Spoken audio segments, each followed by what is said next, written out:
তোমাদের গ্রুপ সির ইউনিট 1-এ আছে geography of India, ভারতীয় ভূগোল। ভারতীয় ভূগোলের শুরুতেই আছে ভারতের শিল্প।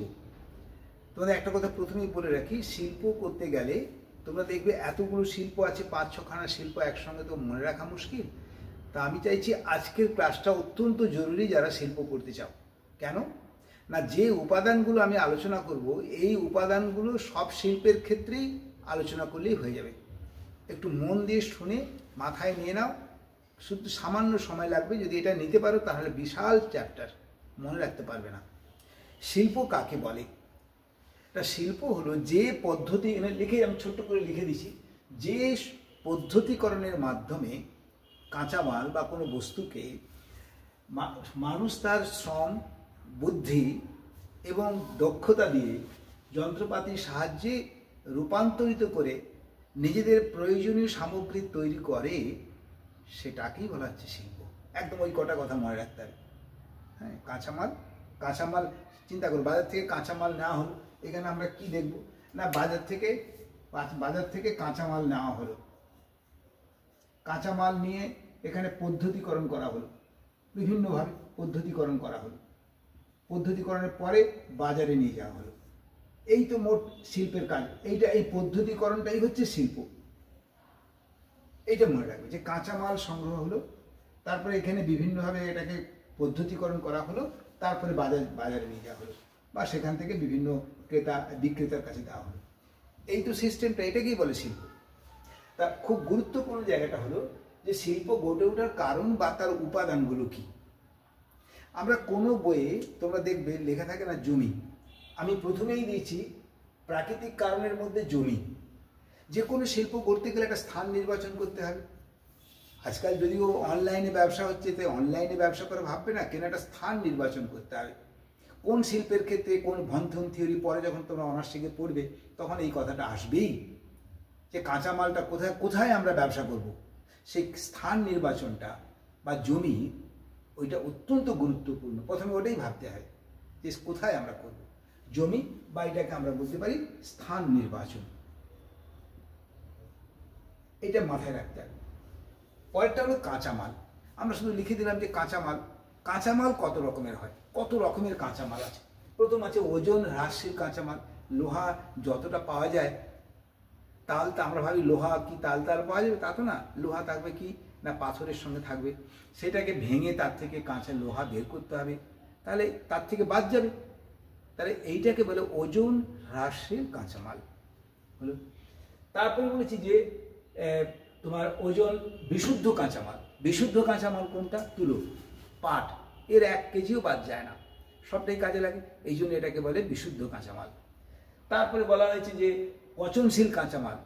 পচনশীল কাঁচামাল বলতে মাছ, মাংস, দুধ, এগুলো পচনশীল কাঁচামাল। এরপরে বলা হয়েছে যে ভঙ্গুর কাঁচামাল, কাঁচ, প্লাস্টিক, এগুলো ভঙ্গুর। এরপরে আসছি আমরা কাঁচামাল গেলে এবারে শক্তি সম্পদ। শক্তি সম্পদ একটা গুরুত্বপূর্ণ ভূমিকা নেয়, কারণ শক্তি সম্পদ মানে বুঝতে পারছো, সেটা না হলে তো মেশিনপত্র চলবেই না। সেখানে প্রথম আছে কয়লা। কয়লা যেখানে কমে গেছে, কয়লার পরিবর্তে আমরা জলবিদ্যুৎ, তাপবিদ্যুৎ, কোনো একটা কাঁচামাল, পারমাণবিক শক্তি, কিছু একটা শক্তি সম্পদ চাই। তারপরে বলা আছে জল সম্পদ। জল সম্পদ কেন না, কোনো দেখবি যে কোনো শিল্প গড়ে ওঠে কোনো না কোনো নদীর ধারে বা কোনো কোনো সমুদ্রের ধারে। আমরা যেমন দেখছি, যেমন হলদিয়া শিল্পাঞ্চল কোথায়, দুর্গাপুর শিল্পাঞ্চল দেখো, ওখানে দামোদর নদীর তীরে। হলদিয়া শিল্পাঞ্চল হলদি এবং হুগলি নদীর অবস্থান কেন্দ্রে, মানে মোহনায়। ফলে যে কোনো শিল্প গড়ে উঠতে গেলে জল সম্পদের প্রয়োজন হবে। পরে আসছি আমরা জলবায়ু, অত্যন্ত গুরুত্বপূর্ণ কিছু কিছু ক্ষেত্রে। জলবায়ু যেমন বিশেষ করে বস্ত্রবয়ন শিল্পের ক্ষেত্রে আমাদের আহমেদাবাদকে বলা হয় ম্যানচেস্টার। কেন না, পশ্চিমে, ভারতবর্ষের পশ্চিমের আর্দ্র জলবায়ু না হলে তোমার বস্ত্র নির্মাণ শিল্প হবেই না, কার্পাস স্টিং কেটে যাবে, ভালো হবে না। তাই সমুদ্রের ধারে আর্দ্র জলবায়ু হলে সেটা ভালো হয়। তাহলে জলবায়ু একটা, এছাড়াও আমরা দেখেছি জলবায়ুর ক্ষেত্রে কাঁচামাল ক্ষেত্রে সেখানে জলবায়ু লাগবে। যেমন দার্জিলিংয়ের তোমার হচ্ছে গিয়ে চা, তাহলে দার্জিলিংয়ের এই ক্লাইমেট ছাড়া ওই ভালো চা হবে না। আসামের চা বেশি হয় কিন্তু অত কোয়ালিটির চা হয় না। এই গেল। এরপরে আসি আমরা অর্থনৈতিক এবং সাংস্কৃতিক উপাদান কি। এই অর্থনৈতিক উপাদানটা কি, এটা একটু গুরুত্বপূর্ণ। তোমাদের বই দেখবে এক একটা লাইনে দেওয়া আছে শ্রমিক, এই কথাটা তোমাদের বইয়ে দেওয়া আছে।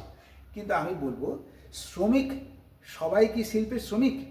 যে মালিক সে আগে ভাবে যে আমি কি ব্যবসা করব, কোন ফ্যাক্টরি করব, তাহলে তাকে আগে গুরুত্ব দিতে হবে। সেই ভাবনা না আসলে তারপরে কারা আছে না, তার যারা অফিসিয়াল লোক, যারা ম্যানেজার, যারা হচ্ছে বুদ্ধির থিঙ্ক ট্যাঙ্ক, যাদের বুদ্ধিতে কি বলে শিল্পটা বিস্তৃত হয়, শিল্পটা সুন্দরভাবে চলে, তাদের কোথাও হলে তার ব্যবস্থাপনাটাও একটা তাদের এই হিউম্যান রিসোর্স, আমরা এটাকে মানব সম্পদ বলছি, এটাকে শ্রমিক না বলে মানব সম্পদ বললেই ভালো। প্রথমকে উদ্ভাবক, আমি সেটাই করে দিয়েছি, দেখো উদ্ভাবক যিনি ভাবেন যে আমি কি ব্যবসা করব। তারপরে কি ব্যবস্থাপক, যারা ব্যবস্থাপনায় থাকে, অফিসে যারা কাজ করে, ম্যানেজার, ডেপুটি ম্যানেজার, তারা সব কাজ করে, তাহলে ব্যবস্থাপক লাগবে। তারপরে আবার শ্রমিক। এই শ্রমিক বলতে আবার কি না, সবাই শ্রমিক নয়। যে লোকটা ইঞ্জিনিয়ার সে শ্রমিক, আবার যে ইঞ্জিনিয়ারের সাহায্য করে, একটা করে রেঞ্জ বয়ে নিয়ে যায় খুলে, সেও শ্রমিক। তাহলে সবাইকে শ্রমিক না বলে দক্ষ এবং অদক্ষ শ্রমিক। দক্ষ শ্রমিক কারা? ধরো ইঞ্জিনিয়ার, সে একটা দক্ষ লোক, সে ঠিক করে বলছে বলেই সেই মতো করে শ্রমিকরা কাজ করছে। তাহলে শ্রমিককে দুরকম ভাগ করছে, একটা দক্ষ আর অদক্ষ। এরপরে আসে আমরা পরিবহন ব্যবস্থা। পরিবহন ব্যবস্থা কত রকমের? প্রথম হচ্ছে সড়ক। অনেক জায়গা দেখবে সড়ক ছিলই না, কিন্তু শিল্প স্থাপনের জন্য সেখানে সড়ক পথ তৈরি করা হচ্ছে। সড়কের অনেক ভাগ আছে, রাজ্য সড়ক, তারপরে তোমার হচ্ছে গিয়ে ওই হাইওয়ে, এইগুলো আছে। তাহলে দেখতে হবে যে সড়ক পথটা আছে কিনা, নাহলে তো সড়ক পথ তৈরি করতে হবে।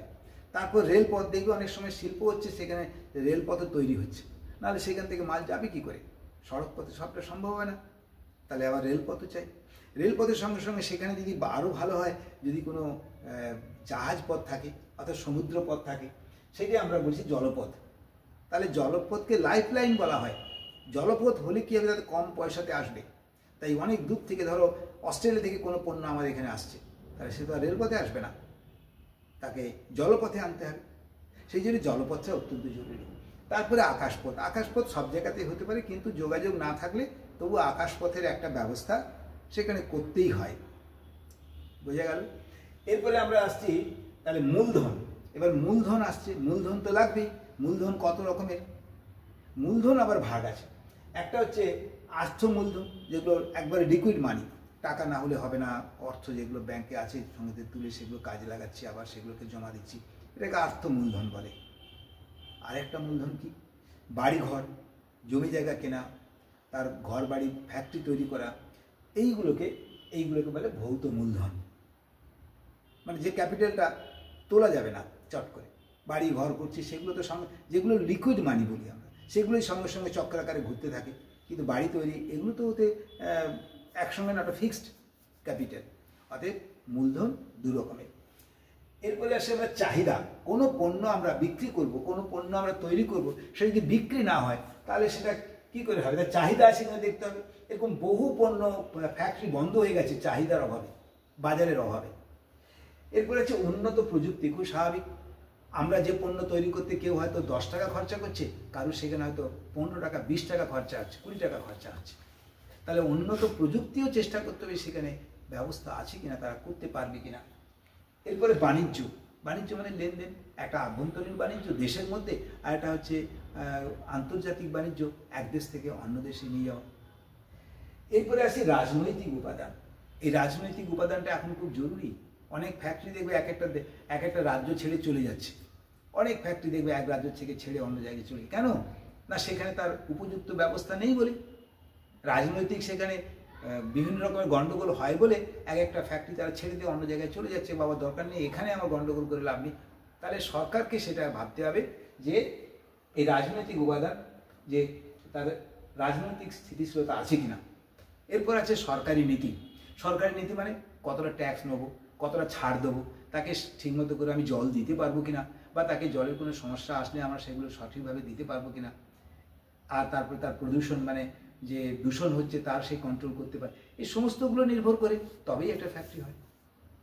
আর লাস্ট হলো গিয়ে সরকারি নীতি আর শিল্পের পরিকাঠামো। শিল্পের পরিকাঠামো তো তৈরি করে দিতে হবে সরকারকে, তা নাহলে তো হবে না।